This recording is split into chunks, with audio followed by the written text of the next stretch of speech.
Let's get to pro football. Some good news, Dan. Now That's why I thought I was here, man. That's what I thought you were here too. You know, you wake up one day and what the fuck's going on? Okay, but anyway, you handled that very well. You've been the voice of the Detroit Lions since 2005. Correct. And now I did a little research. I don't have the stat guys like you have up in the booth, but since 2005, I'm assuming you've not missed a game. I've not. Wow. Wow, that's okay. Wow. So that would be 293 games, including the playoffs.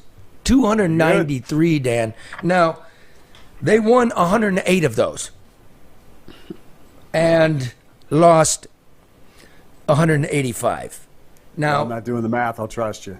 That is the worst record in football, except for the Cleveland Browns, who actually won a playoff game. So that is the worst stretch in pro football. And the only thing constant about the Detroit Lions in that time is you. I didn't know where you were going, but thanks for landing the plane on my head. Well, yeah, I guess. Look, if I'm still there, and they still got a fighting chance. So, look, if I got to take that on my shoulders, I'll take that on my shoulders. I think Rod Marinelli blamed me on the way out. I think that's what happened. No, yes, I've been the constant, but I haven't made very many decisions where football is concerned. Yeah, but just to fluff you up a little bit, I do a lot of traveling. I'm on that Sirius XM. You are. Not because I know you, but you are the best in the business. You're the best voice on radio. There's just no doubt, Dan. Don't say anything. I just wanted to say that. But everybody knows that. I told you about my airline encounter. I always tell you about that with Dan Miller. I said I was from Detroit, and the guy said, "Do you know Dan Miller?" And he just went on and on and on. So he's like the Vin Scully of pro football. So people recognize, respect, and appreciate you all across the country.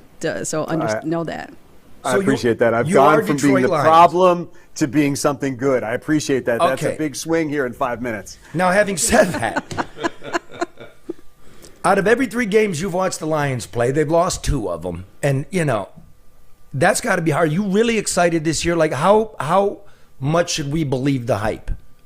I mean, they went in Kansas City. I'm excited. And look, this is a good team. This is a good team with a good roster and a good coaching staff and a good general manager and an owner that has put the right people in place. What you have to do now, and I said this at the top of the game on Thursday night, I said it's been a great offseason.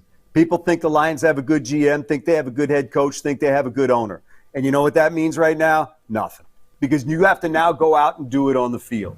All these bouquets that people have been throwing at the Lions, and I'm not saying it's not great. It is great because they're recognizing what they're doing. But these are the same people that are going to tell you how bad you are if you don't win games. So not to minimize what's been done in any way, shape, or form, because there's good people in place doing a good job, but it's got to pay off now on the field. Dan Campbell and the players will be the first ones to tell you they haven't done anything. They haven't made the playoffs. They haven't won a playoff game. So everything that they need to do is in front of them. But the decisions that they've made to get them to this point, to build a roster that looks good, to build a roster that has depth, and to put a team out there that people believe in is good work. Because if you don't do that, then we're just back where we were before, where it's a house of cards and you're just hoping, well, if this happens and this happens, they might be able to win. No, you're not like that anymore. Now they've set the bar at, if they play like they're capable of playing, there's no reason this team can't win a division, get a home playoff game, things that we haven't done since they moved to Ford Field. How much of this is Dan Campbell? Is it just 100% Dan and everybody buying into him? Well, I think it's Dan and Brad working together, and I think it's the culture that Sheila Hamp put into place. I mean, I give her a lot of credit. When she took over, she could have just hired people. When she fired Patricia and Quinn, she could have just said, okay, there's a good general manager, there's a good head coach. And I credit her and Rod Wood and Mike Disner and Chris Spielman when they brought him in. They did more than that. They took a look at the organization and they realized, now I'm going to give you my editorial comments here, that it was fractured, that there were a lot of people that didn't feel like they were a part of something, that there were a lot of people that, had kind of been left aside by the previous regime that only made it seem like the people within the football department counted. You can't win like that. You have to find some way to bring value to everybody up and down the organization. And before she did anything, she put that into place, that was going to be the way that they conducted business on a daily basis. Then she went out and got guys that live that life, that make sure that people feel valued. And that's from, Brad Holmes to Dan Campbell to Chris Spielman. And those guys have been three really intricate pieces within the organization. So it's a long way of saying, no, it's not just Dan Campbell. It's everybody that's around him. He's a big part of that.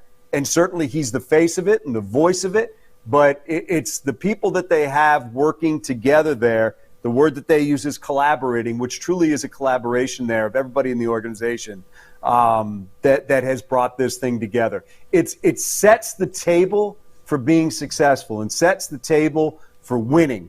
What they have to do now is go on the field and do it. You know what I hear a lot? Charlie LeDuff newsman, I thought you were dead. I'm not dead. I'm doing the news, the real news, right here, the No BS News Hour. You can find us on YouTube. You can find us on Facebook, Odyssey, or download it wherever you get your podcasts. Power the people.